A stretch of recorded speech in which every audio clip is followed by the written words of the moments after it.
Hi friends, आप देख रहे हैं मिर्ची बॉलीवुड। मैं हूं आपके साथ नम्रता चौधरी। आज बात होगी बाबा रामदेव की, जिन्होंने बॉलीवुड एक्ट्रेस और बीजेपी की सांसद कंगना रनौत को करारा जवाब दिया है। हुआ ये कि कंगना रनौत ने हाल फिलहाल एक पोस्ट शेयर किया जिसमें उन्होंने हल्ला काटने वाले, नरेंद्र मोदी को गाली देने वाले कुछ जेनजीज को गटर छाप बोल दिया था, गटर जनरेशन बोल दिया था।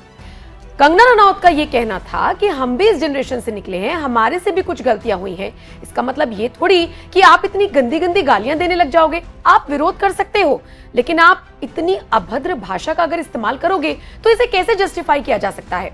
अब कंगना रनौत के स्टेटमेंट पर कुछ लोगों ने उनका सपोर्ट किया, कुछ लोगों ने उनका विरोध किया, लेकिन बाबा रामदेव ने जिस तरीके से कंगना रनौत को लताड़ लगाई है, वो देखने और सुनने के बाद कंगना भी सोच रही होंगी कि गटर जनरेशन, कहीं इस शब्द का इस्तेमाल मैंने गलत तो नहीं कर दिया। सोचिए, रामदेव की और रामदेव के योग की फैन है कंगना रनौत, और यही सवाल एंकर ने पूछ भी लिया और रामदेव जबरदस्त तरीके से भड़क गए। हुआ ये कि कंगना रनौत के इस स्टेटमेंट पर रामदेव से एक इंटरव्यू में एक एंकर ने सवाल पूछ लिया। सवाल पूछा कि कंगना रनौत ने देखिए ऐसे ऐसे जनरेशन को ही पूरी गटर जनरेशन कह दिया। उसके बाद रामदेव भड़क गए। उन्होंने कहा कि वो कितनी पढ़ी लिखी है, उनकी डिग्रियां क्या हैं, उनका पास्ट कैसा रहा है, उनके कारनामे कैसे रही। ये किसी से छिपा नहीं है कि आप पूरी जनरेशन को आप गटर छाप कहते। फिर एंकर ने कहा कि अरे आप ऐसे बोल रहे हैं, वो तो आपके योग की इतनी बड़ी भक्त हैं, वो तो इतनी तारीफ करती हैं। और बाबा रामदेव भड़क गए। भड़कते हुए उन्होंने कहा कि अगर कोई योग की तारीफ कर रहा है या मेरी तारीफ कर रहा है तो इसका क्या मतलब है कि मैं उनके पापों पर पर्दा डाल दूं, मैं गलत बोलना शुरू कर दूं, उनकी पार्टी संज्ञान ले। जिस तरीके का स्टेटमेंट कंगना की तरफ से दिया गया है। अब बाबा रामदेव का ये स्टेटमेंट आ तो गया, लेकिन इसने कंगना की टेंशन को बढ़ा दिया है, क्योंकि अब तक तो सारे विपक्षी दल के नेता, प्रवक्ता उनके पीछे पड़े हुए थे।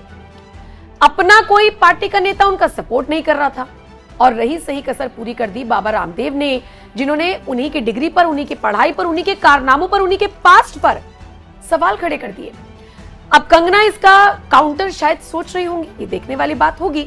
लेकिन कंगना ने सिर्फ गटर छाप जनरेशन ही नहीं कहा, बल्कि इससे पहले उन्होंने बाकायदा एक वीडियो बनाकर ऐसी लड़कियों को, ऐसी बॉलीवुड एक्ट्रेसेस को भी टारगेट किया था, जिसमें उन्होंने कहा था कि पहले कुछ एक्ट्रेसेस हुआ करती थी जिन्हें मैं जानती हूं, जो बहुत न्यूट्रल हुआ करती थी, जिनका कोई पॉइंट ऑफ व्यू नहीं था, और अचानक से वो एक खास विचारधारा के कनेक्शन में आती हैं, और उसके बाद देखिए कैसे इस्लामिस्ट, लेफ्टिस्ट वो हो जाती है। नाम कंगना ने किसी का नहीं लिया, लेकिन फिर भी इसको सोनाक्षी सिन्हा से जोड़कर देखा गया, क्योंकि उन्होंने जहीर से शादी की है। इसको स्वरा भास्कर से जोड़कर देखा गया, क्योंकि उनका जो शौहर है वो भी मुसलमान है, समाजवादी पार्टी का नेता है।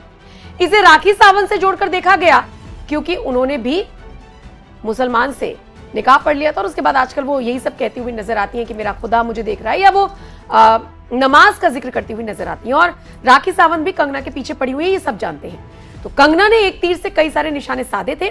उसके बाद एक पोस्ट किया जिसमें उन्होंने इस जनरेशन को गटर जनरेशन कहा, और उसके बाद बाबा रामदेव का ये पूरा स्टेटमेंट आपके सामने है। अब इस पर कंगना किस तरीके से रिएक्ट करेंगी, ये देखना वाकई में इंटरेस्टिंग होने वाला है। फिलहाल आप कंगना के स्टेटमेंट पर और दिल्ली के जंतर मंतर से जिस तरीके से अभद्र भाषा का इस्तेमाल तो देखिए किया गया था, उस पर और बाबा रामदेव के इस कटाक्ष पर आपकी क्या राय है? आप अपनी राय मुझे जरूर दें, और बाकी बॉलीवुड और टीवी की खबरों के लिए मिर्ची बॉलीवुड देखते रहें।